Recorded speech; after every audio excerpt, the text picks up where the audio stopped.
ओम शांति। 15 जनवरी 2026 के ईश्वरीय महावाक्य है। पहले सुनते हैं मुरली का मुख्य पॉइंट्स। बाप दादा ने कहा, ज्ञान मार्ग में हे ईश्वर, हे भगवान कहना भक्ति की प्रैक्टिस है। बच्चों के मुख से केवल बाबा शब्द ही शोभा देता है। सफ़ेद ड्रेस मर्जीवा बनने का प्रतीक है। जीते जी पुरानी दुनिया से मरने की निशानी है। जैसे मृत्यु पर सफ़ेद कपड़ा होता है, वैसे ही तुम भी अभी मर चुके हो। ज्ञान का तीसरा नेत्र केवल एक बाप ही देते हैं। उसी से बुद्धि का ताला खुलता है और सत्य स्पष्ट दिखाई देता है। बाप सत्य है और वही सचखंड की स्थापना करते हैं। नर से नारायण बनने की सच्ची पढ़ाई यही है। बाप से वर्षा लेने के लिए अच्छी रीति पढ़ाई और योग जरूरी है। ज्ञान और योग का बैलेंस ही सफलता दिलाता है। कर्म करते हुए भी कर्म बंधन से मुक्त रहना ही जीवन मुक्त अवस्था है। संशय बुद्धि बनने से आत्मा गिरती है और भागंती हो जाती है। निश्चय बुद्धि ही बाप से पूरा वर्षा ले पाती है। यह कयामत का समय है। सब आत्माओं को अपना हिसाब चुकता करना है। पावन आत्माएं स्वर्ग में जाएंगी, बाकी शांति धाम लौटेंगी। और अब सुनते हैं महावाक्यों को विस्तार से। मुरली का सार। मीठे बच्चे, तुम्हारे मुख से कभी भी हे ईश्वर, हे बाबा शब्द नहीं निकलना चाहिए। यह तो भक्ति मार्ग की प्रैक्टिस है। प्रश्न है बाबा का, तुम बच्चे सफेद ड्रेस पसंद क्यों करते हो? यह किस बात का प्रतीक है? उत्तर है बाबा का, अभी तुम इस पुरानी दुनिया से जीते जी मर चुके हो, इसलिए तुम्हें सफेद ड्रेस पसंद है। यह सफेद ड्रेस मौत को सिद्ध करता है। जब कोई मरता है तो उस पर भी सफेद कपड़ा डालते हैं। तुम बच्चे भी अभी मर्जीवा बने हो।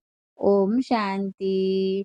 रूहानी बाप बैठ बच्चों को समझाते हैं। रूहानी अक्षर न कह, सिर्फ बाप कहे तो भी ठीक है। बाप बैठ बच्चों को समझाते हैं। सब अपने को भाई भाई तो कहते ही हैं, तो बाप बैठ समझाते हैं बच्चों को। सभी को सभी को तो नहीं समझाते होंगे, सब अपने को भाई भाई कहते ही हैं। गीता में लिखा हुआ है भगवानुवाच। अब भगवानुवाच किसके प्रति? अब भगवानुवाच किसके प्रति? भगवान की हैं सब बच्चे। वह बाप हैं तो भगवान के बच्चे सब ब्रदर्स हैं। भगवान ने ही समझाया होगा, राजयोग सिखाया होगा। अभी तुम्हारी बुद्धि का ताला खुला हुआ है। दुनिया में और किसी के भी ऐसे ख्यालात नहीं चल सकते। जिन जिन को संदेश मिलता जाएगा वह स्कूल में आते जाएंगे, पढ़ते जाएंगे। समझेंगे प्रदर्शनी तो देखी, समझेंगे प्रदर्शनी तो देखी। अब जाकर कुछ ज्यादा सुने। पहली पहली मुख्य बात है ज्ञान का सागर, पतित पावन गीता ज्ञान दाता शिव भगवान वाच। पहले पहले उनको यह पता पड़े कि इन्हों को सिखलाने वाला अथवा समझाने वाला कौन है। वह सुप्रीम सोल ज्ञान का सागर निराकार है। वह तो है ही सत्य, ट्रूथ। वह सत्य ही बताएंगे, फिर उसमें और कोई प्रश्न उठ नहीं सकता। पहले पहले तो इस पर समझाना है। हमको परम पिता परमात्मा ब्रह्मा द्वारा राजयोग सिखलाते हैं। यह राजाई पद है। जिसको निश्चय हो जाएगा कि जिसको निश्चय हो जाएगा कि जो सबका बाप है वह पारलौकिक बाप बैठ समझाते हैं, वही सबसे बड़ी अथॉरिटी है, तो फिर दूसरा कोई प्रश्न उठ ही नहीं सकता। वह है पतित पावन। तो जब वह यहाँ आते हैं तो जरूर अपने टाइम पर आते होंगे। तुम देखते भी हो, यह वही महाभारत लड़ाई है। विनाश के बाद फिर वाइसलेस दुनिया होनी है। यह है विशेष दुनिया। यह मनुष्य नहीं जानते कि भारत ही वाइसलेस था। कुछ भी बुद्धि चलती नहीं, कुछ भी बुद्धि चलती नहीं।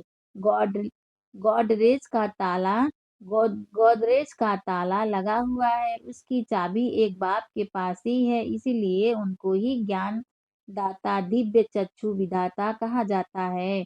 ज्ञान का तीसरा नेत्र देते हैं। या किसको पता नहीं है कि तुमको पढ़ाने वाला कौन है। दादा समझ लेते हैं, तब टीका करते हैं, कुछ ना कुछ बोलते हैं। इसलिए पहली पहली बात ही यह समझाओ। इसमें लिखा भी हुआ है, इसमें लिखा हुआ भी है शिव भगवानु वाच। वह तो है ही ट्रुथ। बाप समझाते हैं मैं पतित पावन शिव हूँ। बाप समझाते हैं मैं पतित पावन शिव हूँ, मैं परम धाम से आया हूँ इन शालिग्रामों को पढ़ाने। बाप है ही नॉलेजफुल, सृष्टि के आदि मध्य अंत का राज समझाते हैं। यह शिक्षा अभी तुमको ही बेहद के बाप से मिल रही है। वही सृष्टि के रचयिता है, पतित पतित सृष्टि को पावन बनाने वाले हैं, बुलाते भी हैं हे पतित पावन आओ, तो पहले पहले उसका ही परिचय देना है। उस परम पिता परमात्मा के साथ आपका क्या संबंध है? वह है ही सत्य। नर से नारायण बनने की सत्य नॉलेज देते हैं। बच्चे जानते हैं बाप सत्य है, बाप ही सचखंड बनाते हैं। तुम नर से नारायण बनने यहाँ आते हो, बैरिस्टर पास जाएंगे तो समझेंगे हम बैरिस्टर बनने आए हैं। अभी तुमको निश्चय है कि हमें भगवान पढ़ाते हैं, कई निश्चय करते भी हैं, फिर संशय बुद्धि हो जाते हैं तो उनको सब मनुष्य कहते हैं तुम तो कहते थे भगवान पढ़ाते हैं, फिर भगवान को छोड़ क्यों आए हो? संशय आने से ही भागंती हो जाते हैं, कोई ना कोई विकर्म करते हैं। भगवानुवाच काम महाशत्रु है। इन पर जीत पाने से ही तुम जगत जीत बनेंगे। जो पावन बनेंगे वही पावन दुनिया में चलेंगे। यहाँ है ही राजयोग की बात। तुम जाकर वहां राजाई करेंगे। बाकी जो भी आत्माएं हैं वह अपना हिसाब किताब चुक कर वापिस अपने घर चली जाएंगी। यह कयामत का समय है। अब यह बुद्धि कहती है सतयुग की स्थापना जरूर होनी है। पावन दुनिया सतयुग को कहा जाता है। बाकी सब मुक्ति धाम में चले जाएंगे। उनको फिर अपना पाठ रिपीट करना है। तुम भी अपना पुरुषार्थ करते रहते हो पावन वन और पावन दुनिया का मालिक बनने के लिए। मालिक तो सब अपने को समझेंगे ना, प्रजा भी मालिक है। अभी प्रजा भी कहती है ना हमारा भारत। बड़े ते बड़े मनुष्य सन्यासी आदि भी कहते हैं हमारा भारत। तुम समझते हो इस समय भारत में सभी नर्कवासी हैं।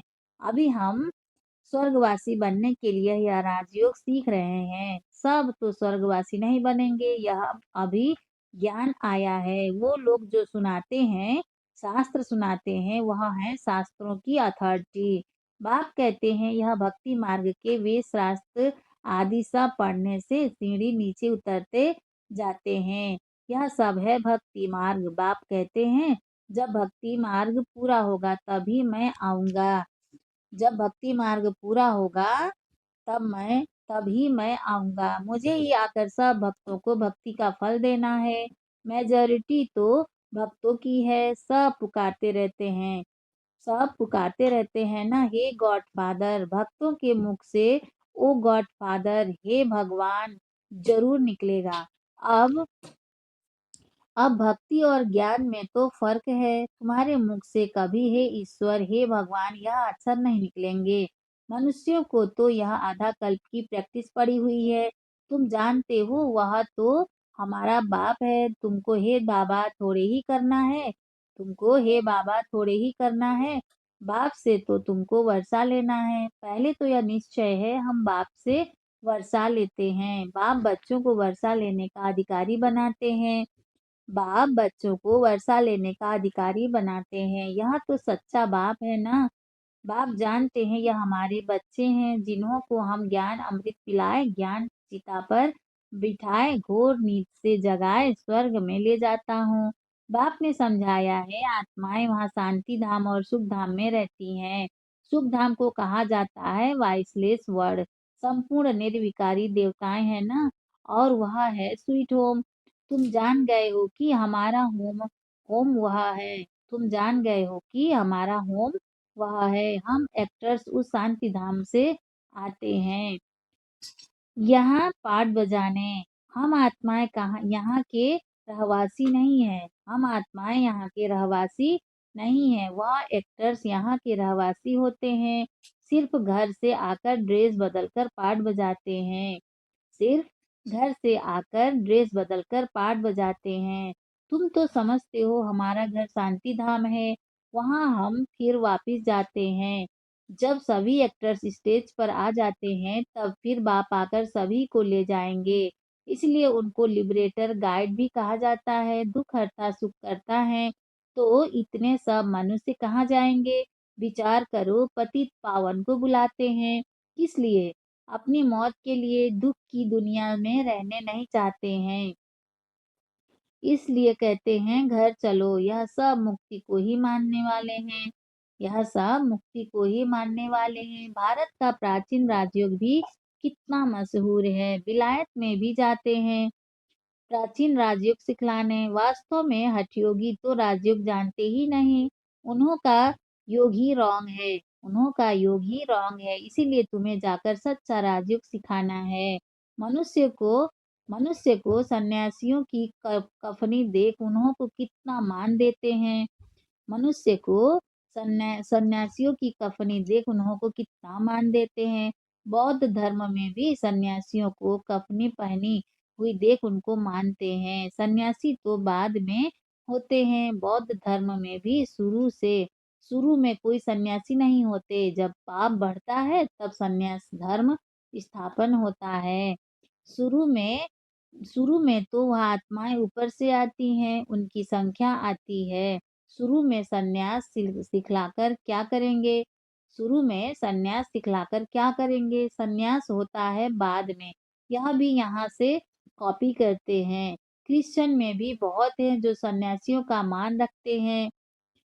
कफनी की जो पहरवाइज कफनी की जो पहरवाइज है वह हठ योगियों की है। तुमको तो घर बार छोड़ना नहीं है, ना कोई सफेद कपड़े का बंधन है, परंतु सफेद अच्छा है। तुम भट्टी में रहे हो तो ड्रेस भी यह हो गई है, तुम भट्टी में रहे हो तो ड्रेस भी यह हो गई है। आजकल सफेद बहुत पसंद करते हैं। मनुष्य मरते हैं तो भी सफेद चादर डालते हैं। तुम भी अभी मर्जीवा बने हो तो सफेद ड्रेस अच्छी है। तो पहले कोई को भी बाप का परिचय देना है। दो बाप है, यह बातें समझने में टाइम लेते हैं, प्रदर्शनी में इतना समझा नहीं सकेंगे। सतयुग में होता है एक बाप, इस समय तुमको तीन बाप हैं, क्योंकि भगवान आते हैं प्रजापिता ब्रह्मा के तन में, वह भी तो बाप है सबका। लौकिक बाप भी है। अच्छा, अब तीनों बाप से ऊंच वर्षा किसका? निराकार बाप वर्षा कैसे दे? वह फिर देते हैं ब्रह्मा द्वारा। इस चित्र पर तुम बहुत अच्छी रीति समझा सकते हो। शिव बाबा निराकार है, शिव बाबा निराकार है, और यह है प्रजापिता ब्रह्मा आदि देव, ग्रेट ग्रेट ग्रैंड फादर। बाप कहते हैं मुझ शिव को तुम ग्रेट ग्रेट ग्रैंड फादर नहीं कहेंगे, मैं सभी का बाप हूँ। यह है प्रजापिता ब्रह्मा। तुम हो गए सब सब बहन भाई, तुम हो गए सब बहन भाई। भले स्त्री पुरुष हैं, परंतु बुद्धि से जानते हैं हम भाई बहन हैं। बाप से वर्षा लेते हैं, भाई बहन आपस में क्रिमिनल एसाल्ट कर न सके। अगर दोनों की आपस में विकारी दृष्टि खिंचती है तो फिर गिर पड़ते हैं, बाप को भूल जाते हैं। बाप कहते हैं तुम हमारा बच्चा बन फिर मुंह काला करते हो। बेहद का बाप बच्चों को बैठ समझाते हैं, तुमको यह नशा चढ़ा हुआ है, जानते हो गृहस्थ व्यवहार में भी रहना है, लौकिक संबंधियों को भी मुंह देना है, लौकिक संबंधियों को भी मुंह देना है, तोड़ निभाना है। लौकिक बाप को तो तुम बाप कहेंगे ना, लौकिक बाप को तो तुम बाप कहेंगे ना, उनको तो कुछ भाई नहीं कह सकते हो, उनको तो तुम भाई नहीं कह सकते हो। ऑर्डिनरी ऑर्डिनरी वे में बाप को बाप ही कहेंगे, बुद्धि में है यह हमारा लौकिक बाप है। ज्ञान तो है ना, यह ज्ञान बड़ा विचित्र है। आजकल करके नाम भी ले लेते हैं, आजकल करके नाम भी ले लेते हैं, परंतु कोई विजिटर आदि बाहर के आदमी के सामने भाई कह दो तो वह समझेंगे इनका माथा खराब हुआ है। इसमें बड़ी युक्ति चाहिए। तुम्हारा गुप्त ज्ञान है, गुप्त संबंध है, इसमें बड़ा युक्ति से चलना है। लेकिन एक दो को रिगार्ड देना अच्छा है, लौकिक से भी तोड़ निभाना है, बुद्धि चली जानी चाहिए ऊपर। हम बाबा से वर्षा ले रहे हैं, चाचे को चाचा चाचे को चाचा, बाप को बाप कहना पड़ेगा। जो बीके नहीं बने हैं तो वह भाई बहन नहीं समझेंगे, जो ब्रह्मा कुमार कुमारियां बने हैं वही इन बातों को समझेंगे। बाहर वाले तो पहले सुनकर चमकेंगे, बाहर वाले तो पहले सुनकर चमकेंगे। इसमें समझने की बड़ी अच्छी बुद्धि चाहिए। बाप तुम बच्चों की विशाल बुद्धि बनाते हैं। तुम पहले हद की बुद्धि में थे। तुम पहले हद की बुद्धि में थे। अब बुद्धि चली जाती है बेहद में। हमारा वह बेहद का बाप है। यह सब हमारे भाई बहन हैं। बाकी संबंध में तो बहू को बहू, सासू को सासू ही कहेंगे, बहन थोड़े ही कहेंगे। आते तो दोनों हैं। घर में रहते भी बड़ी युक्ति से चलना होगा। लोक संग्रह को भी देखना पड़ता है। नहीं तो वह लोग कहेंगे यह पति को भाई, सासू को बहन कह देते। यह क्या सीखते हैं? यह ज्ञान की बातें तुम ही जानो। यह ज्ञान की बातें तो तुम ही जानो और न जाने कोई। कहते हैं ना, तुम्हारी गति मति तुम ही जानो। अब तुम उसके बच्चे बने हो तो तुम्हारी गति मत तुम ही जानो। अब तुम उसके बच्चे बने हो तो तुम्हारी गति मत तुम ही जानो। बड़ा संभल कर चलना पड़ता है। कहाँ कोई मुझे नहीं, कहाँ कोई मुझे नहीं। तो प्रदर्शनी में भी तुम बच्चों को पहले पहले यह समझाना है कि हमको पढ़ाने वाला भगवान है। अब बताओ वह कौन है? निराकार शिव या श्री कृष्ण? शिव जयंती के बाद फिर आती है श्री कृष्ण जयंती, क्योंकि बाप राजयोग सिखलाते हैं। बच्चों की बुद्धि में आया ना, जब तक शिव परमात्मा न आए शिव जयंती मना न सके। जब तक शिव आकर कृष्णपुरी स्थापन न करे तो श्री कृष्ण जयंती भी कैसे मनाई जाए? श्री कृष्ण का जन्म तो मनाते हैं परंतु समझते थोड़े ही हैं। श्री कृष्ण प्रिंस था। श्री कृष्ण प्रिंस था तो जरूर सतयुग में प्रिंस होगा। तो जरूर सतयुग में प्रिंस होगा ना। देवी देवताओं की राजधानी होगी। सिर्फ एक श्री कृष्ण को तो बादशाही नहीं मिली होगी। जरूर श्री कृष्णपुरी होगी ना। जरूर कृष्णपुरी होगी ना। कहते भी हैं कृष्णपुरी और यह है कंसपुरी। कंसपुरी खत्म हुई फिर कृष्णपुरी स्थापन हुई हुई ना। होती भारत में ही है। नई दुनिया में थोड़े ही यह कंस आदि हो सकते हैं। नई दुनिया में थोड़े ही यह कंस आदि हो सकते हैं। कंसपुरी कहा जाता है कलयुग को। यहाँ तो देखो कितने मनुष्य हैं।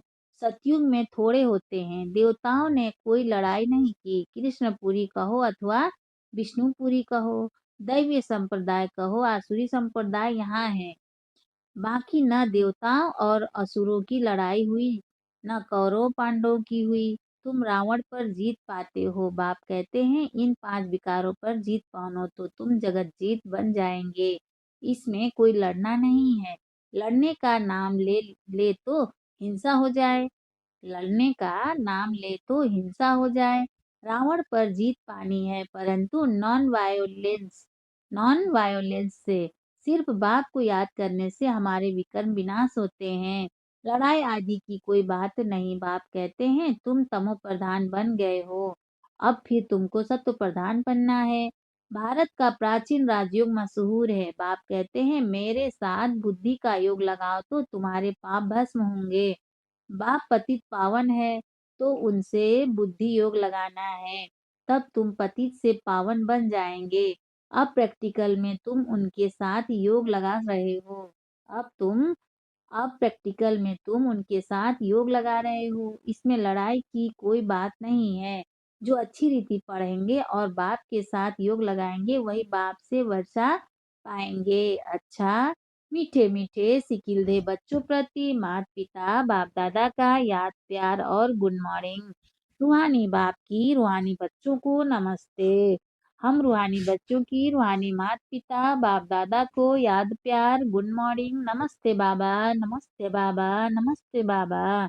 शुक्रिया बाबा, शुक्रिया। धारणा के लिए मुख्य सार है। फर्स्ट पॉइंट है बाबा का, भाई भाई की दृष्टि का अभ्यास करते हुए लौकिक बंधनों से तोड़ निभाना है। बड़ी युक्ति से चलना है। विकारी दृष्टि बिल्कुल नहीं जानी चाहिए। कयामत के समय संपूर्ण पावन बनना है। सेकंड पॉइंट है बाबा का, बाप से पूरा वर्षा लेने के लिए अच्छी रीति पढ़ाई करनी है और पतित पावन बाप से योग लगाकर पावन बनना है। वरदान है बाबा का, अपनी संपूर्णता के आधार पर समय को समीप लाने वाले मास्टर रचयिता भव। अपनी संपूर्णता के आधार पर समय को समीप लाने वाले मास्टर रचयिता भव। विस्तार है, समय आपकी रचना है, आप मास्टर रचयिता हो। रचयिता रचना के आधार पर नहीं होते, रचयिता रचना को अधीन करते हैं। इसलिए यह कभी नहीं सोचो कि समय आपे ही संपूर्ण बना देगा। आपको समय को समीप लाना है। वैसे कोई भी विघ्न आता है तो समय प्रमाण जाएगा जरूर, लेकिन समय से पहले परिवर्तन शक्ति द्वारा उसे परिवर्तन कर दो तो उसकी प्राप्ति आपको हो जाएगी। समय के आधार पर परिवर्तन किया तो उसकी प्राप्ति आपको नहीं होगी। स्लोगन है बाबा का, कर्म और योग का बैलेंस रखने वाले ही सच्चे कर्मयोगी हैं। कर्म और योग का बैलेंस रखने वाले ही सच्चे कर्म योगी हैं। अव्यक्त इशारे हैं बाबा का। इस अव्यक्ति मास में बंधन मुक्त रह जीवन मुक्त स्थिति का अनुभव करो। विस्तार है, जब तक कर्मेंद्रियों का आधार है तो कर्म तो करना ही है, लेकिन कर्म बंधन नहीं, कर्म संबंध। जीवन मुक्त अवस्था अर्थात सफलता भी ज्यादा और कर्म का बोझ भी नहीं। जो मुक्त हैं वो सदा ही सफलता मूर्त हैं। जीवन मुक्त आत्मा सदा फलक से कहेगी कि विजय निश्चित है, सफलता जन्म सिद्ध अधिकार है। अच्छा, ओम शांति।